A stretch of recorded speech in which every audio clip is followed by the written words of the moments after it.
Well, welcome back to the show. It's great to have your company this morning. I hope you're awake at home.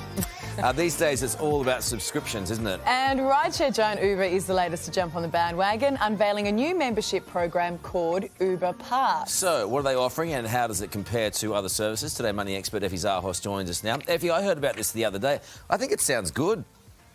OK, let's go through it then. Let's do it. I'm not as convinced, I'd just like to say. Ali, I love the way you're thinking. It is launching today at 8 a.m. So basically, it combines their two businesses, so Uber Eats and Uber Rides. And for $14.99 per month, what you'll actually get are these membership benefits. 10% off your rides, 0 delivery fees as long as you spend $20 either at select restaurants, and they've got quite a few to be fair, or groceries, and membership perks. So what's wrong with that?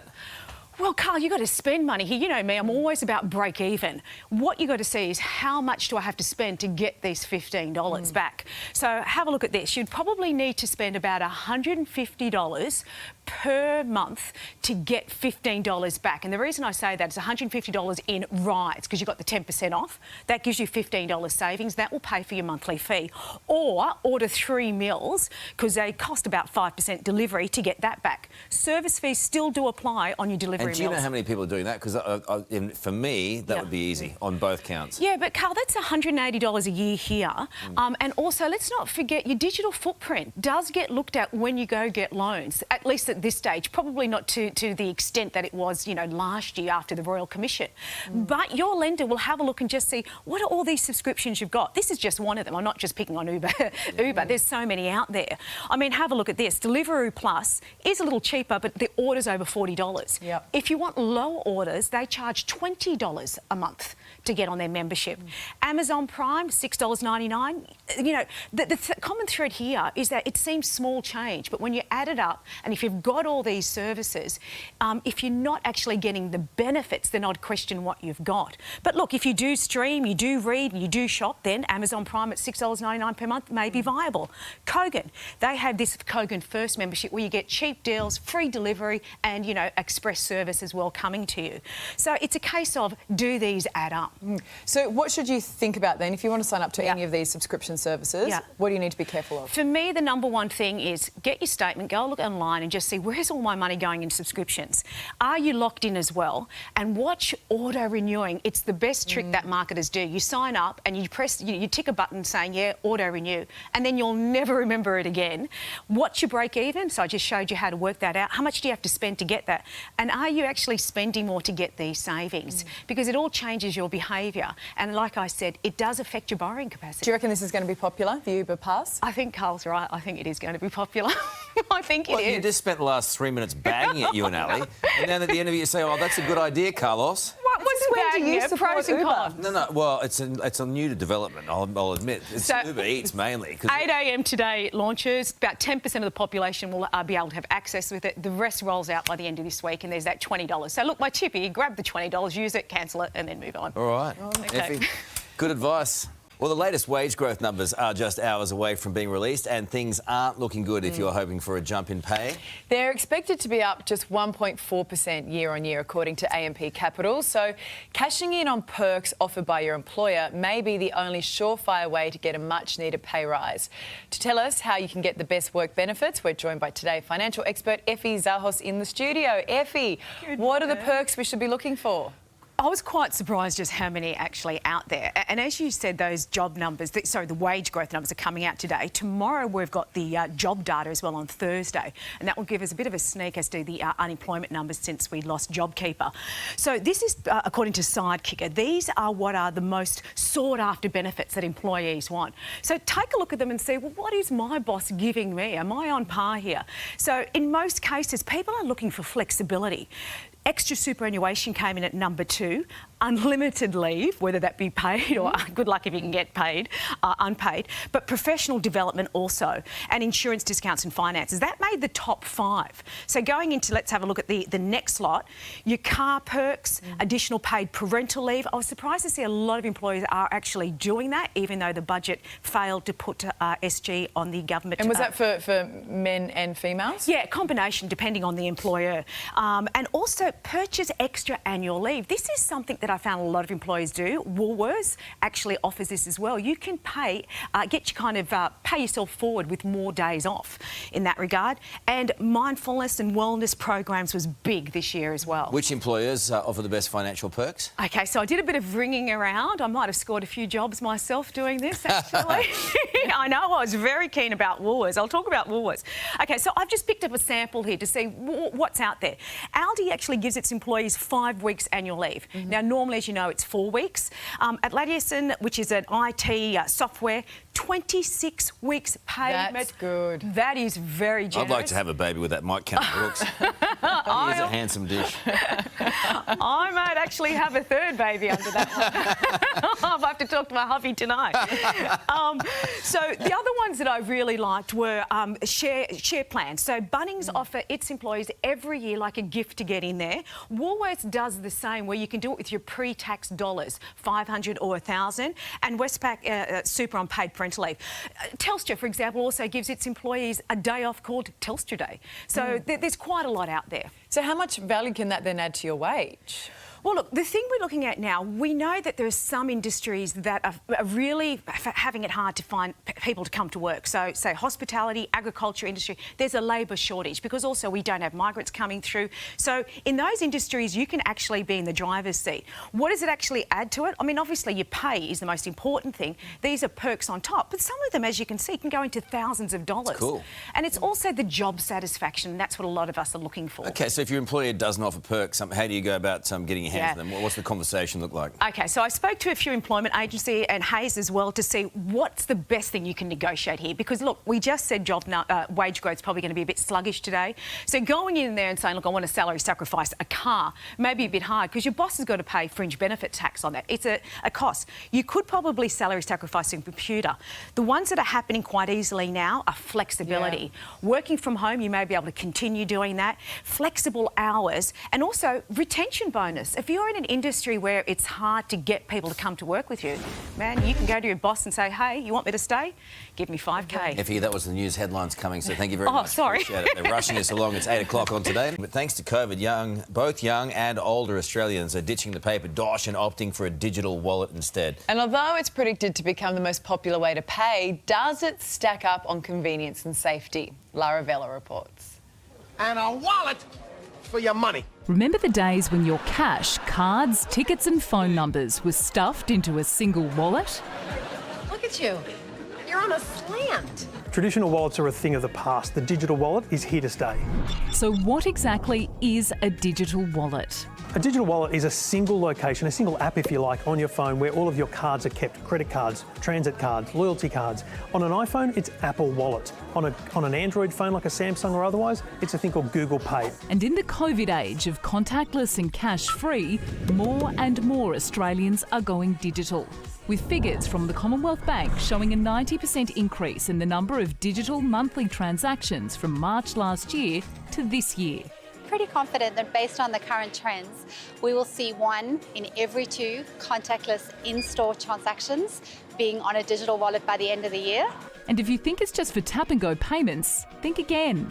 A lot of people don't realise you can download a Medicare app onto your phone using your MyGov login and your card number appears on your smartphone. Service New South Wales in New South Wales, Victoria, Queensland, Western Australia, everyone has adopted the QR code reader, and that app in New South Wales is also your digital licence, it's your fishing licence, it's all those things. So we're going to see more and more digital licences using that same system as we're now using for QR codes.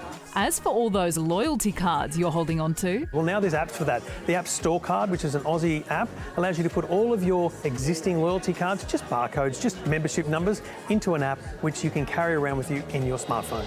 So has carrying a wallet become more of a hassle than an essential? We're going to put it to the test on the commute to work. Trevor Long is here. I've just got my phone. And I've got my old school wallet. Let's give it a go.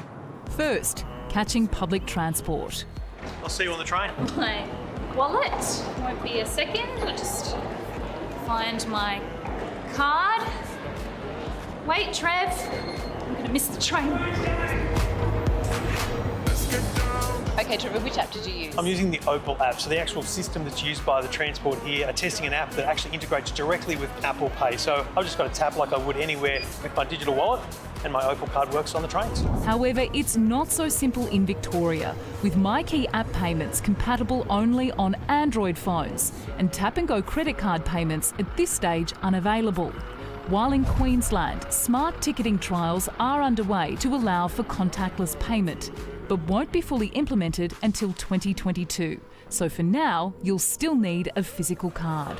Time for the morning coffee run.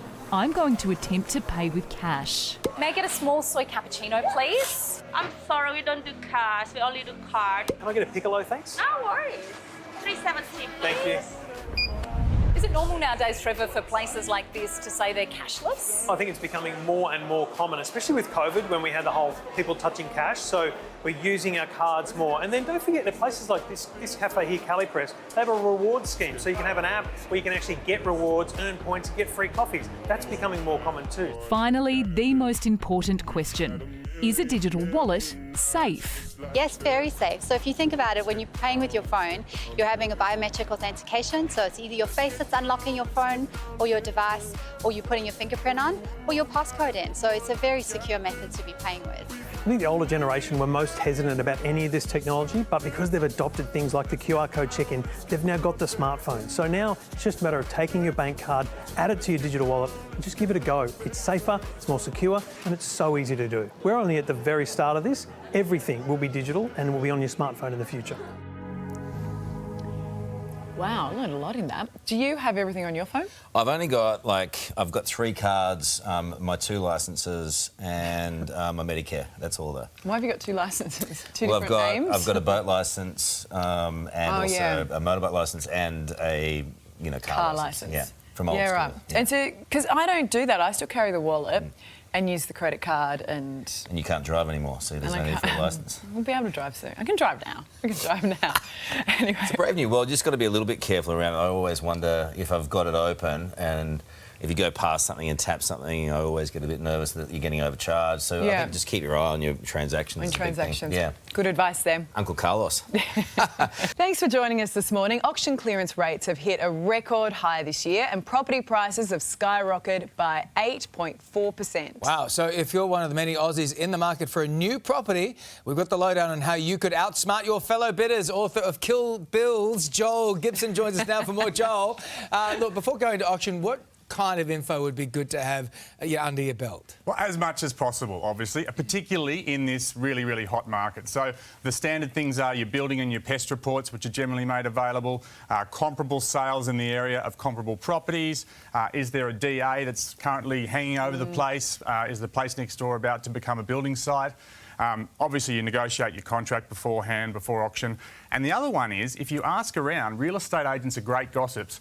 You might be able to find out a little bit about the other people who are planning to bid and what they've bid up to at other recent auctions in the area. So you're saying be sneaky. Be very sneaky. You need to bring every weapon you can to these auctions. I've got to say, I've been going to a lot of auctions in the past couple of months, and it's pretty tough out there at the moment. So you need every single advantage you can get. It's impossible. You're saying that there are 3 main types of bidders that you're likely to encounter. So I've identified 3 types that I've seen at any number of different auctions, and I think most people will recognise these types. There's the grinder. This person's job is to try and wear everybody else down. They'll go up in tiny increments. $500, $500, $500. Yep. Famous auction in Melbourne recently. There was a buyer's agent who did that dozens of times. It went on for half an hour. She won it in the end, but she drove everyone around the bend.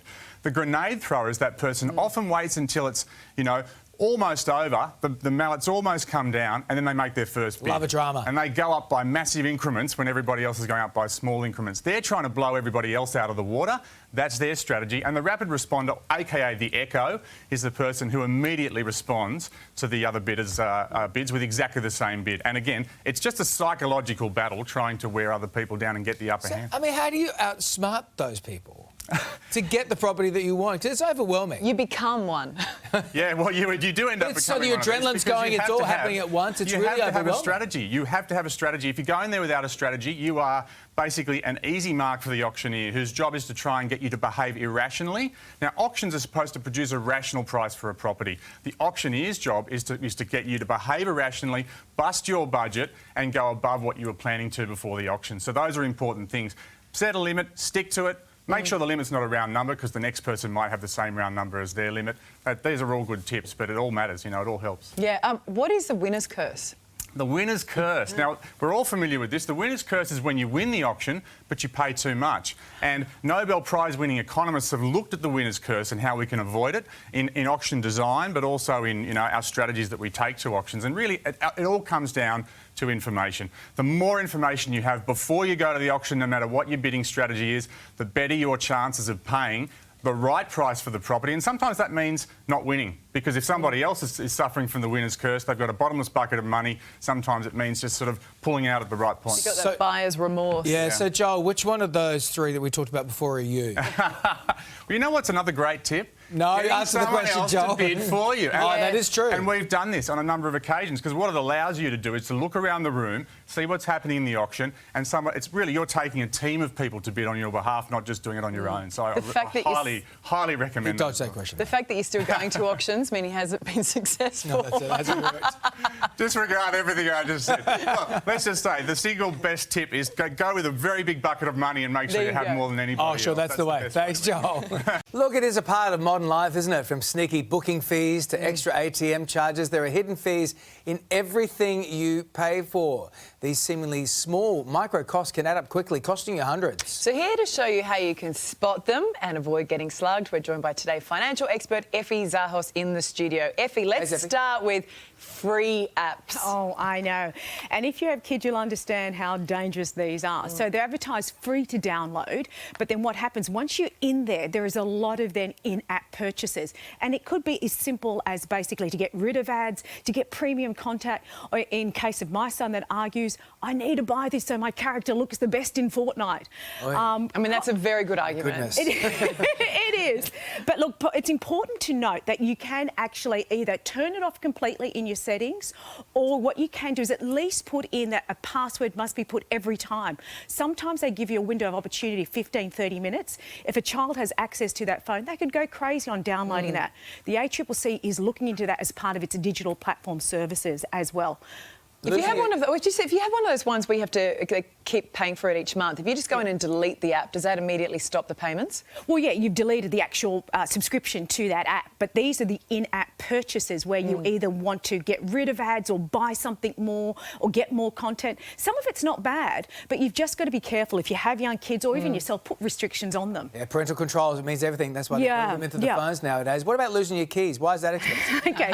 Apart from now needing a new car. This came about because a friend of mine lost their key and they were mortified when they rang us. Look at this, $440 for a Toyota Yaris if you lose the key. I mean, remember the days my parents had a coat hanger? Oh.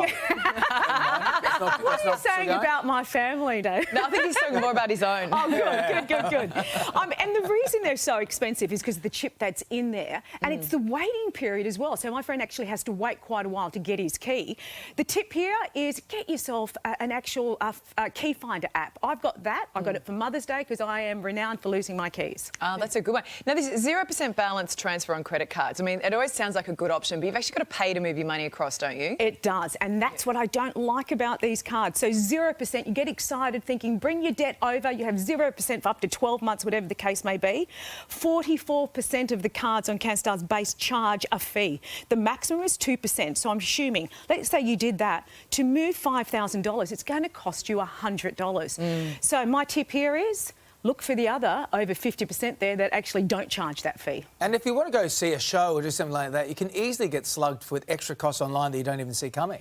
How annoying is this? So you book to go to the movies and what do you get slugged with? A booking fee of, it's not just, for the whole group, $1.50 per person. And getting onto some chat sites last night, I found just how annoying that can be for big families because that's per person. Now, again, you can avoid that to a certain extent. Buy your tickets cheaper either through your energy supply, your retailer, your telcos or so on. You could avoid that. Jetstar, obviously, these are just some samples, all airlines charge it. 0.25 up to 1.5% per booking. That's expensive if you're doing Afterpay. You can avoid it by doing Poly as well. Good to know you're on the chat sites, though, Effie. Yeah, always on the nice chat sites. Thanks, Effie.